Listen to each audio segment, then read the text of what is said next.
Welcome back to Monitors Unboxed. Today we're checking out the MSI MPG 271QRX, the first 360Hz QD-OLED gaming monitor that we've had hands-on time with. This display is part of the latest wave of QD-OLED releases, including a bunch of 4K 240Hz models and several others to use this 360Hz panel.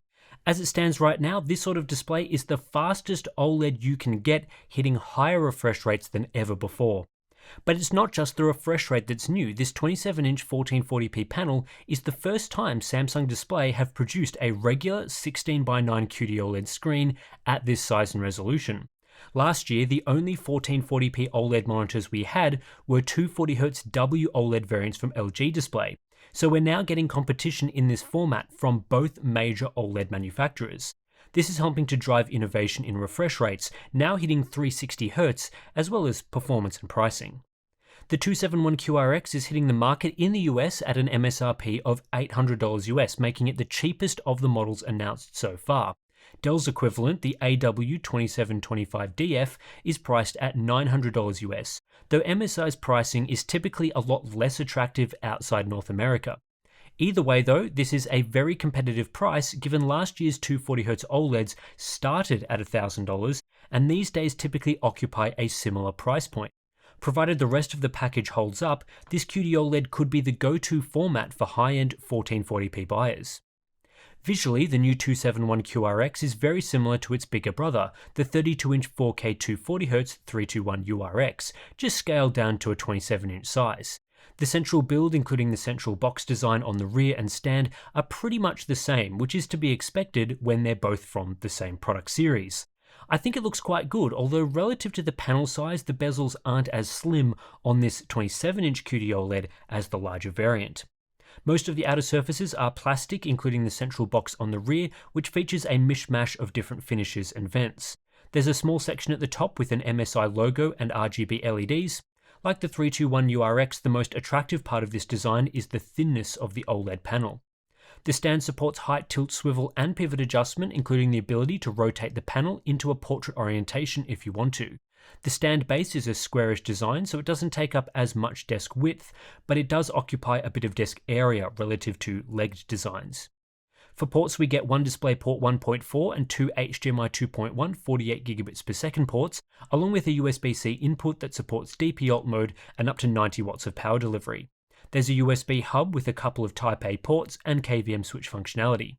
Both DisplayPort and HDMI support the full 360Hz at 1440p, though both use DSC to do so. Even HDMI 2.1 doesn't quite have enough bandwidth for 10-bit 1440p 360Hz. The OSD is controllable through a directional toggle behind the MSI logo on the front. It's a relatively easy to navigate OSD that uses MSI's typical interface with their standard set of features, so we get a crosshair, refresh rate readout, sniper mode, shadow boosting, low blue light, and so on. Color controls are average and there's no black frame insertion support. Text clarity continues to be a big talking point with QD-OLED gaming monitors, and we saw significant improvements in this front with the 140 ppi 4K models that we've been testing recently. However, this is a 27-inch 1440p panel, which features a lower 110 ppi pixel density, meaning text clarity is not as good as you get with the higher spec 321URX. Instead, what we get is text clarity equivalent to other second-generation QD-OLEDs, like the 49-inch Samsung Odyssey OLED G9. The subpixel structure is improved here compared to first-gen panels, the first wave of 34-inch ultra-wides like the AW3423DW as an example, but it's not to the point where the panel is capable of LCD-like text clarity. There is still some pink-green fringing at the top and bottom of text, however it's not quite as noticeable as with those first-gen panels. Typically it's reasonable enough for occasional desktop app usage and continues to be a non-issue for content consumption like gaming. One of the major points of interest for potential buyers though is the text clarity compared to WOLED panels, as you may be tossing up between this 360Hz QD-OLED model or one of the similar 240Hz WOLEDs. Having used both extensively, this new QD-OLED panel provides noticeably better text clarity than those WOLEDs, so if you want the best text experience, there is no doubting the 27-inch 1440p QD-OLED panel is better. For panel composition and coding, this is your classic Samsung QD-OLED panel experience, which is to say it's glossy with an anti-reflective surface treatment. The composition appears identical to second-gen QD-OLED panels, such as the 49-inch 5120 by 1440 version, which itself is a small improvement over first-gen QD-OLED. What this means is the panel has the same issues described in previous QD-OLED reviews. In brighter environments where light sources are in front of the display, the panel has a tendency to reflect ambient light, raising blacks to the point where they appear somewhat grey. This impacts one of the key selling points to getting an OLED, which is its deep blacks. They just won't be that rich or deep in brighter conditions, especially relative to glossy WOLED panels. General reflection handling is decent, so mirror-like reflections aren't too bad, though being a glossy panel, there is always going to be some amount of visible defined reflections which get worse the brighter the conditions are. However, the issues with the coating can be minimized by optimizing the placement of light sources in the room so that lights are behind the display. The darker the environment, such as gaming in a dim or fully dark room, the better this QD-OLED panel looks, and in dim conditions you will typically get a rich, deep OLED black experience. It's really hard to say whether this will be an issue for you, as it can be a case-by-case basis. Personally, I do find it annoying and one of the larger issues with QD-OLED panels, but if you primarily game at night, it's not anywhere near as much of a concern. At the very least, it's something to be aware of. One thing to note though is competing 27-inch WOLEDs use a matte anti-glare coating, not a glossy finish. It's a fairly heavy and effective coating that minimizes mirror reflections and better preserves blacks in brighter environments. However, the trade-off is grain. The matte WOLED coating is less clear than this glossy QD-OLED coating. What's also important to be aware of is that OLEDs generally aren't great monitors for desktop usage, productivity apps, and web browsing because they are susceptible to permanent burn-in, and this new 360Hz QD-OLED is no exception. Anything with static content like toolbars or icons on screen for a long period of time, like you get with most desktop apps, is at risk of burning in. Conversely, dynamic content like gaming or watching videos is at practically no risk of burn-in, so don't worry about this if you're primarily using an OLED for gaming. Even the occasional bit of desktop app usage is fine. It's more 8 hours a day of productivity work that may lead to burn-in, and this is something we'll be exploring on the channel soon. The 271QRX includes what MSI describe as OLED Care 2.0, which is the most feature-rich set of burn-in mitigation techniques I've seen so far. This includes standard stuff like pixel shifting, static screen detection and dimming, and pixel refresh. On top of this, we get multi-logo detection, boundary detection, and taskbar detection. Several of these settings have customizable levels, so you can choose how much various areas will be dimmed or how long they take to come into effect. It remains to be seen what effect these features will have on burn-in over a long period of time, but they do work to some degree. For example, the taskbar detection feature, set to its maximum dimming level, drops the brightness of a Windows 11 taskbar in light mode by 20 to 25%, while maintaining the same brightness in that Windows. However, it doesn't always activate. For example, if the screen is white and the taskbar is also bright, it probably won't dim the taskbar. It was also less effective when using a darker taskbar. Still, for some use cases and conditions, this could be better than nothing. However, I should point out that many of these features are disabled by default, so it's worth going into the OLED Care section of the OSD and turning on some of those things as you see fit. As for burn-in warranty, MSI are offering a 3-year warranty with their new QD-OLEDs that covers burn-in as clearly stated on their website. This gives you some peace of mind that you should be able to use the display normally and not have to worry about burn-in, and if you do experience burn-in, you'll be able to file a warranty claim. With that said, we'd still recommend trying to minimize burn-in during usage, like minimizing the taskbar, setting the display to turn off after a short period of inactivity, and reducing static app usage. This should help extend the life of your monitor beyond the 3-year warranty period.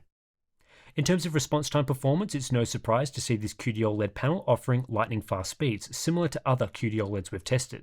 At its maximum 360Hz refresh rate, we're seeing a 0.3 millisecond average response, which is extremely fast, and that leads to excellent motion clarity.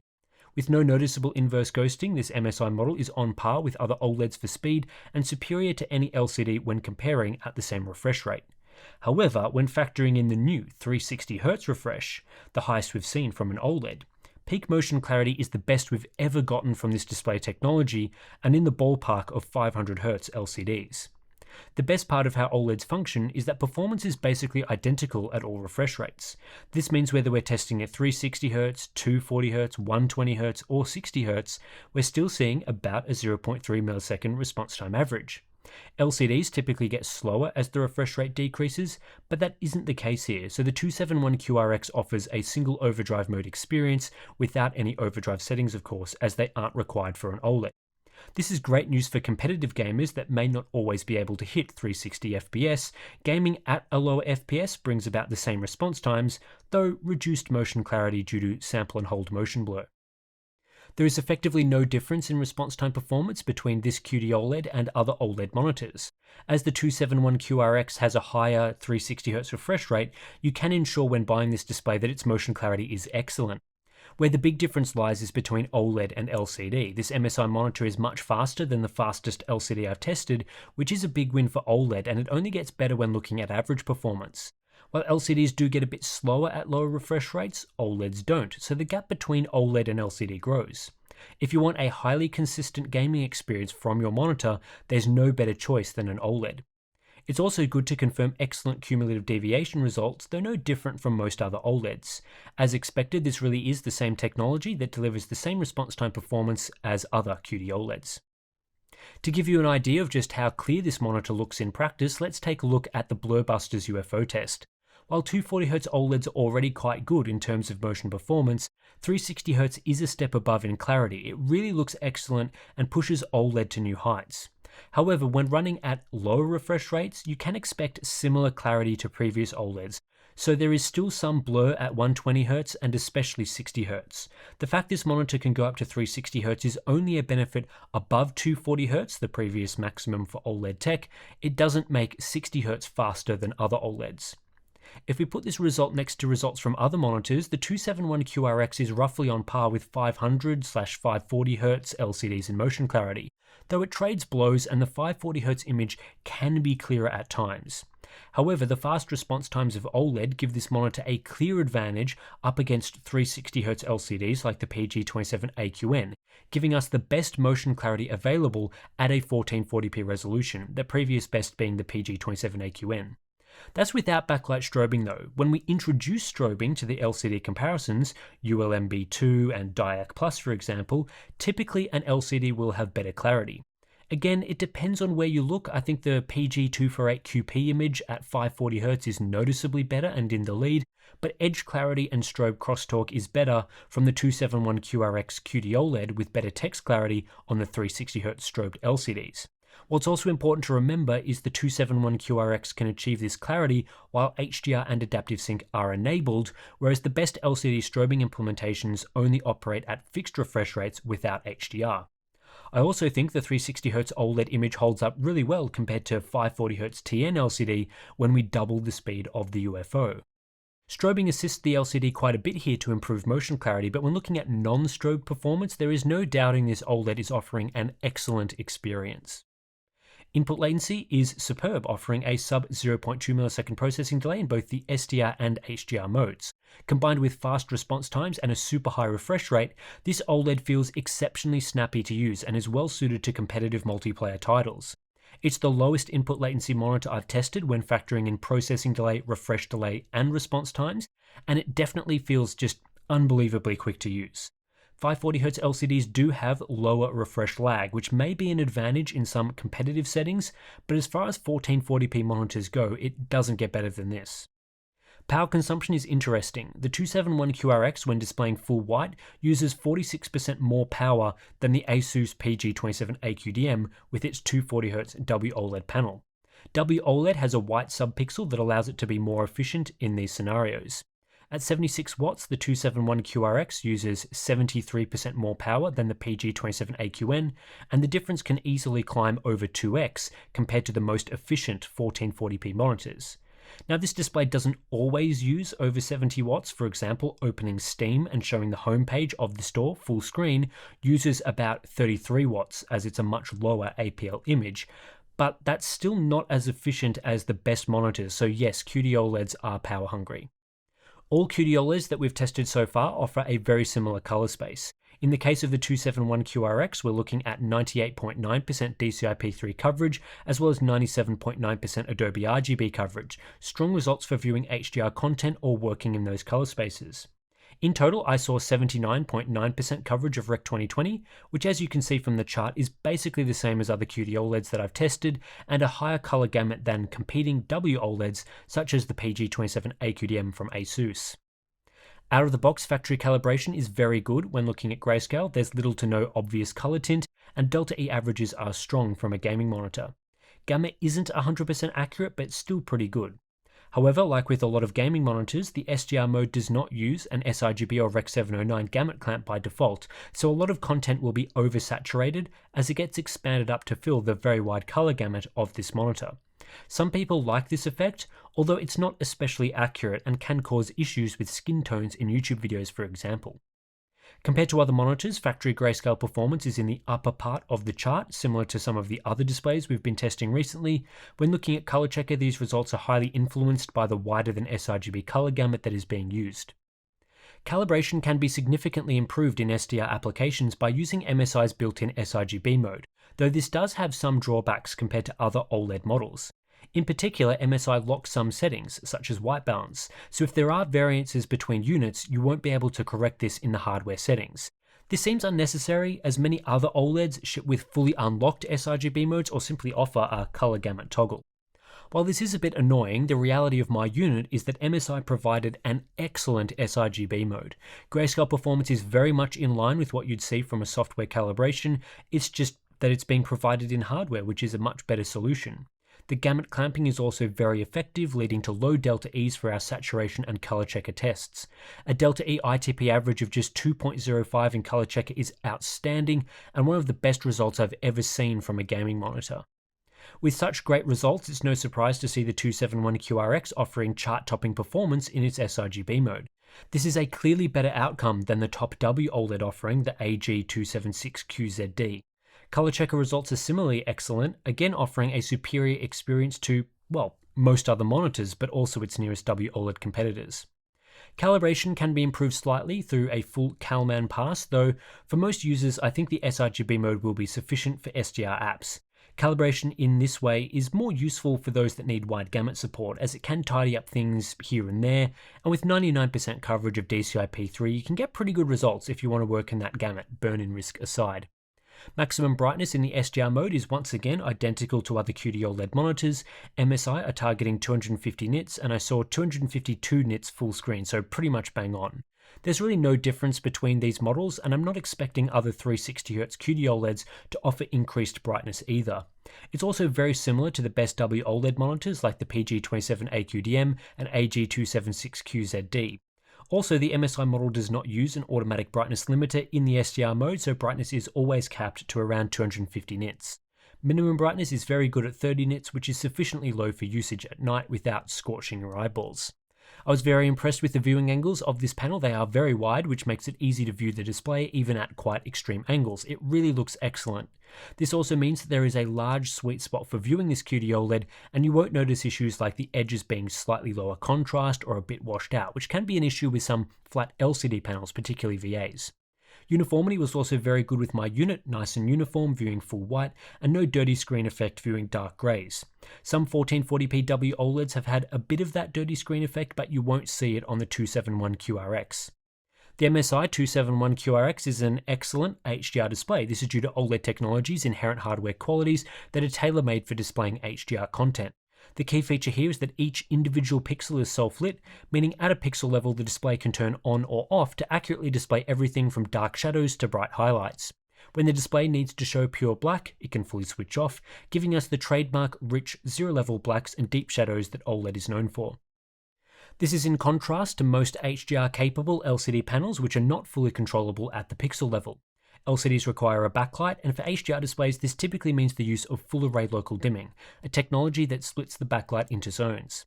Whereas OLED can turn off each pixel individually, LCDs with local dimming can only turn off certain zones, encompassing hundreds or even thousands of pixels. This can still be effective for HDR content and look great, but it has some fundamental flaws in difficult circumstances. For example, when showing a bright and dark element close together, an OLED can control each pixel as needed with a clean, accurate distinction between bright and dark. LCDs with local dimming need to masterfully control the zones to achieve the necessary distinction between bright and dark, and when the element is too small or not in the optimal position, the bright element can spill into the dark area within the backlight zone, creating ugly blooming artifacts. OLED therefore has the edge when it comes to displaying clean HDR content with minimal blooming or haloing. In some scenes, this will be the difference between raised blacks and deep blacks, such as for star fields and Christmas lights. At other times, OLED can have a brightness advantage for small bright objects within a dark scene. Subtitles will look cleaner on an OLED with reduced blooming, and generally OLEDs produce richer shadows thanks to its inherently higher contrast ratio. Aside from brightness and shadow detail, OLEDs also have other advantages for HDR. As there are no backlight zones, OLEDs are faster to transition between bright and dark with no visible zone transitions. OLEDs are much less likely to suffer from backlight flickering, although light PWM behavior, especially when using a variable refresh rate, is common. And OLEDs like this one do not increase input latency in its HDR mode, as they don't need to run a backlight zone algorithm. The 271QRX comes well configured for HDR out of the box, though switching between the SDR and HDR modes could be better. I originally thought MSI's monitors had graceful SDR-HDR switching, but it's been pointed out that if you set the monitor in the sRGB mode for SDR usage, the mode will continue to clamp the gamut in the HDR mode, reducing the color range and saturation. This means for the best experience using that mode, you have to turn off the sRGB mode every time you enable HDR, when really that should happen automatically. Aside from that, MSI offers two HDR modes, a true black 400 mode that caps the display to around 400 nits, and a peak 1000 nits mode that unlocks the full brightness capabilities. Given the enhanced brightness on offer with the 1000 nit mode, that's the mode I'd recommend people use. HDR EOTF tracking is very similar to what MSI provide with their 32-inch 4K QD-OLED in the 1000 nit mode. Tracking is generally pretty good, although roll-off occurs a little too early when testing at a 10% APL. Dark tracking is also a little raised, but not to the point of being problematic. When testing at a 2% window size instead of 10%, we see brightness now reaches 1000 nits, and accuracy is very good here, improved from what we saw at 10%. Saturation sweep accuracy is also pretty good, not perfect, but certainly sufficient for HDR gaming without weird color issues. When comparing HDR accuracy to other monitors, the 271QRX has a very good grayscale delta E average, competitive with the best HDR monitors I've tested. HDR color match performance is in the middle of the pack though, acceptable without being outstanding. Also important to discuss is color volume, which is a measurement that assesses both the total color space coverage and luminance for each color. This is where QD-OLED panels have quite a substantial advantage over WOLEDs, because fully saturated color brightness, e.g. 100% green brightness, is higher on QD-OLED than WOLED.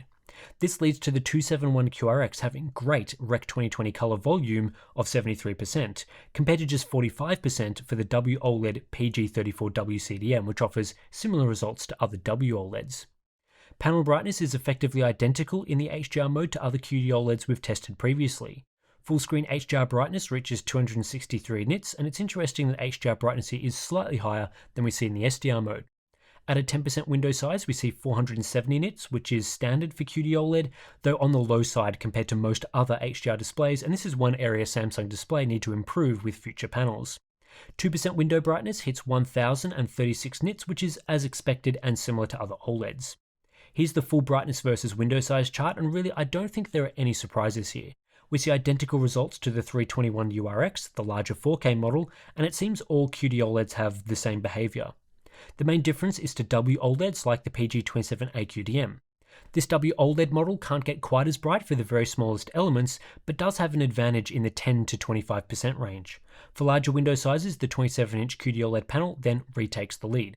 Of course, I'm referring here to white brightness. Color brightness is still superior on QD-OLED as it has a much higher color volume. For real-world brightness, let's start with a mid-APL video test where the 271QRX offers around 400 nits, about the same as other OLED models, although there is some variance here.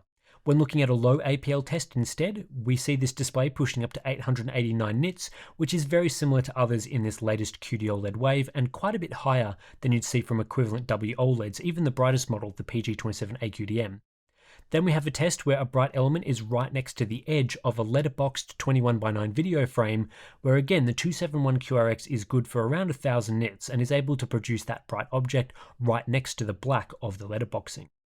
For gaming brightness in a low APL scene, I saw 1000 nits, matching what I saw in the video tests. In our new mid-APL gaming scene, the 271QRX was only good for around 500 nits, which is below that of the best LCDs with local dimming.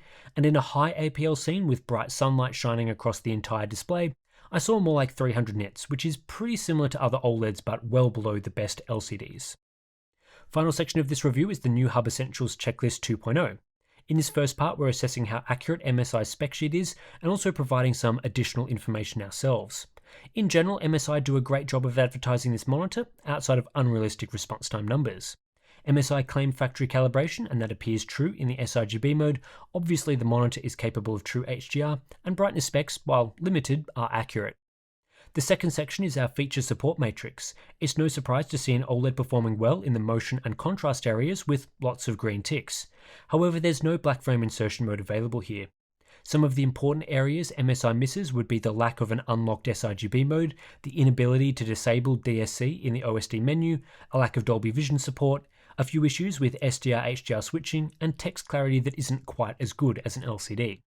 However, MSI gets a lot of things right too. For example, brightness performance is the same on AMD and NVIDIA GPUs, showing good compatibility with all PC configurations. There's a KVM switch and good USB-C functionality. It's a silent monitor, and MSI offer a decent 3-year burn-in warranty, keeping up with the competition.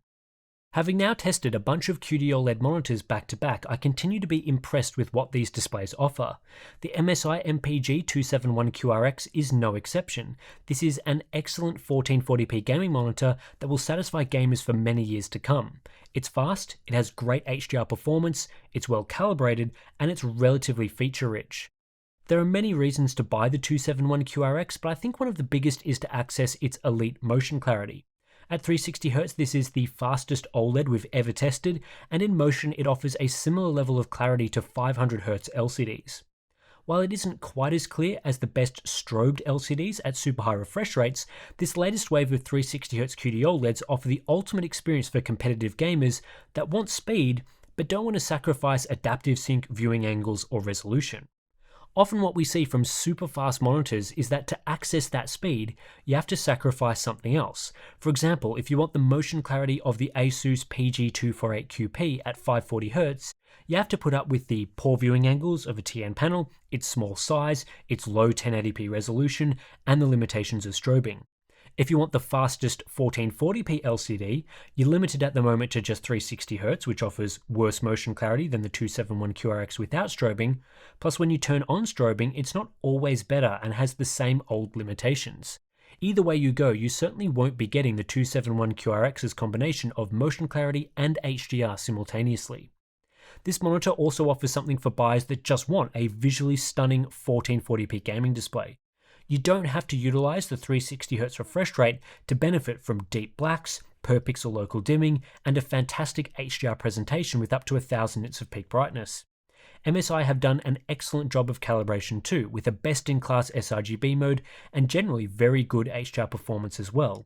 And it offers all of this at a smaller size and more affordable price point than the latest 4K QD-OLEDs. This is a great entry point for high-end OLED gaming. Not every aspect of this monitor is perfect though. OLED brings with it the risk of permanent burn-in, so it isn't well suited to lots of productivity work or static app usage. The subpixel structure at this pixel density is good, but it isn't quite as clear for text as traditional LCDs, though it is a step above WOLEDs.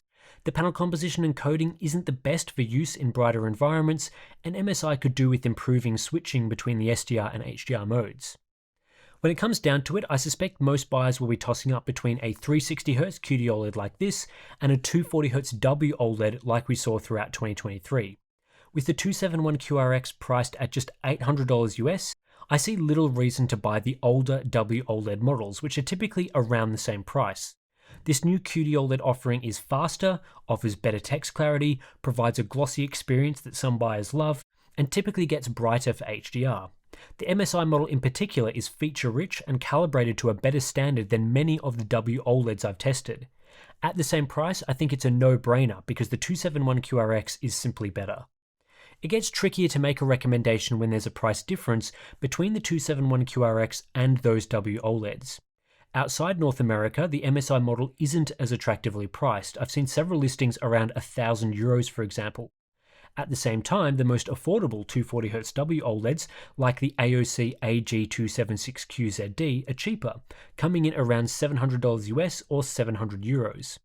In the US, I'd happily pay the extra $100 to get the MSI model, but a 40% premium in Europe is tough to swallow, especially if the AOC model has the features you want and you're more focused on, say, single-player gaming experiences where you don't really need that 360Hz refresh rate. Also important to consider are other models using the same panel. I'll be checking out the Dell Alienware AW2725DF shortly, and we're also expecting variants from Gigabyte and Samsung in the coming months. Those options could offer better performance or value. We'll just have to wait and see. Anyway, that's it for this review of the MSI MPG 271QRX. If you're really appreciating all these QD-OLED monitor reviews that we've been doing lately on the channel and you want to see more of those reviews so that you get the full picture of the offerings coming out, the best way to do that is to subscribe to Monitors Unboxed. You'll get them directly in your inbox that way.